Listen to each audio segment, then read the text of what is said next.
Hello friends, இன்றைக்கி நம்ம என்ன ரெசிபி பார்க்க போகிறோன்னா பிரியாணி எப்படி செய்கிறது, மட்டன் பிரியாணி செய்ய போகிறேன். எப்படி செய்கிறதுன்னு சொல்கிறேன் வாங்க. ஃபஸ்ட்டு நம்ம முதல்ல எண்ணெய் ஊற்றிக்கலாம்.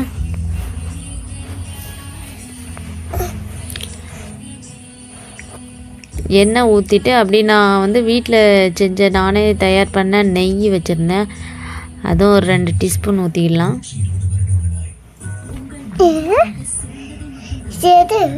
நான் பார்க்கம்மா கையில் கொண்ட நீ அமைதியாக இருமா. கையில் கொண்ட என்ன ஃபுல்லாக இப்போ நம்ம வெங்காயம் போட்டுக்கலாம்.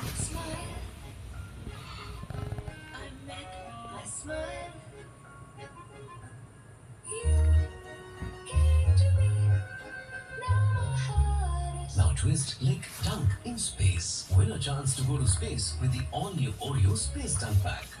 வெங்காயம் போட்டு நல்லா வதக்கி விட்டுக்கலாம். நம்ம மூடி வச்சு வதக்கி விட்டுக்கலாம். நல்லா இந்த பொன்னிறமாக வர்ற வரைக்கும் நல்லா வதக்கிட்டு நம்ம அப்புறம் மீதி சேர்த்துக்கலாம். கொஞ்சம் பொன்னிறமாக வதக்கினா தான் பிரியாணி கொஞ்சம் டேஸ்ட்டு நல்லாயிருக்கும். இப்போ என்ன பண்ண போடுறோம் அப்படின்னா இஞ்சி பூண்டு பேஸ்ட்டு ஒரு 2 ஸ்பூன் சேர்த்துக்கலாம்.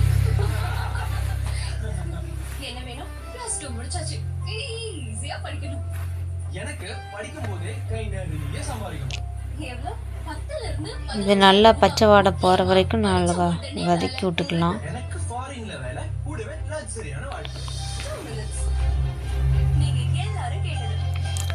நம்ம அப்புறமா என்ன சேர்க்க போகிறோம் அப்படின்னா தக்காளியும் பச்சை மிளகாவும் வெட்டி வச்சுருக்கேன்.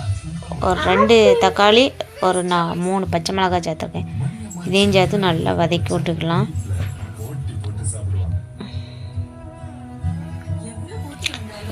இப்போ தயிர் சேர்க்க போகிறேன். கரம் மசாலா சேர்த்துருக்கேன். 1 ஸ்பூன் கரம் மசாலா சேர்த்துக்கோங்க. அப்புறம் கொஞ்சம் வத்தத்தூள்,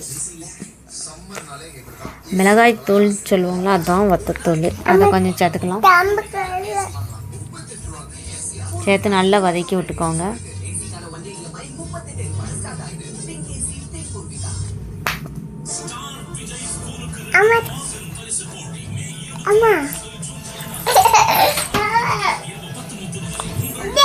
இப்போ தயிர் சேர்த்துக்கலாம் கொஞ்சம்.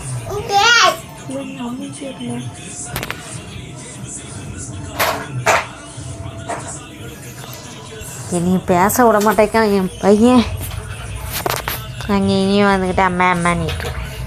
இப்போ ஒரு கைப்பிடி அளவுக்கு புதினா இலை கொஞ்சம் சின்னதாக நறுக்கி வச்சுருக்கேன். அதை சேர்த்துக்கலாம். சேர்த்து நல்லா கிண்டி விட்டுட்டு அதுக்கப்புறம் நம்ம மட்டன் ஆல்ரெடி வேக வச்சுருக்கேன். அதை அதில் உள்ள தண்ணி கொஞ்சம் எடுத்து வச்சுருக்கேன். அந்த தண்ணியை 1 கப்பு இப்போ ஊற்றிக்கலாம். நான் ஏற்கனவே 3 டம்ளர் அரிசி இந்த கப்பில் அரிசி ஊற போட்டு வச்சுருக்கேன். அதில் 6 கிளாஸ் தண்ணி ஊற்றணும். இப்போ 1 கிளாஸ் ஊற்றிட்டேன். இப்போ மீதி 5 கிளாஸ் ஊற்றலாம்.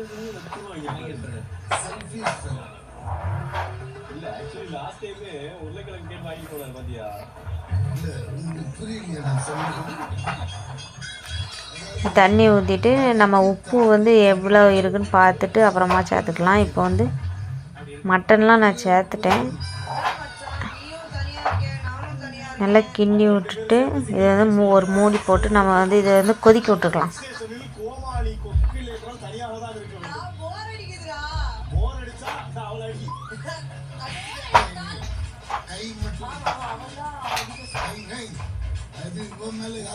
உப்பு கொஞ்சம் கம்மியாக இருந்துச்சு, அதனால் நான் கொஞ்சம் உப்பு சேர்த்துக்கிறேன். நல்லா கொதிக்க விட்டுக்கலாம். தண்ணி நல்லா கொதித்த பிறகு இப்போ நம்ம அரிசி சேர்த்துக்கலாம். இது 3 டம்ளர் அரிசி நான் சேர்த்துருக்கேன். ஒரு அரை மணி நேரத்துக்கு முன்னாடியே நான் ஊற போட்டு வச்சுருக்கேன். இப்போ அதை நம்ம சேர்த்துக்கலாம். நான் கரம் மசாலா போட்டது நான் வீட்டிலே தயார் பண்ணேன். கரம் மசாலா அது பிரியாணிக்கு ரொம்ப சூப்பராக இருக்கும். நீங்களும் வீட்டிலே தயாரித்த கரம் மசாலா வீட்டிலே தயாரித்து நம்ம மட்டன் குழம்பு, சிக்கன் குழம்பு, பிரியாணி இந்த மாதிரி இதுக்கெலாம் போடுங்க. ரொம்ப சுவையாக இருக்கும். இப்போ வந்து சாப்பாடு கொஞ்சம் கொதித்து மேலே வந்துடுச்சு. இப்போ நம்ம தீயை கம்மி பண்ணிவிட்டு மூடி வச்சுக்கலாம். மேட்டாப்பில் ஒரு 2-3 ஸ்பூனு நெய் வந்து அப்படி மேட்டாப்பில் ஊற்றிட்டு அதை மூடி வச்சிடலாம்.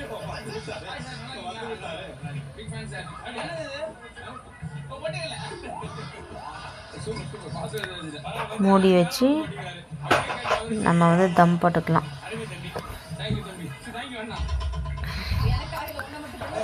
இப்போ சாப்பாடு வந்து தண்ணிலாம் வற்றிட்டு நல்லா இருக்குது.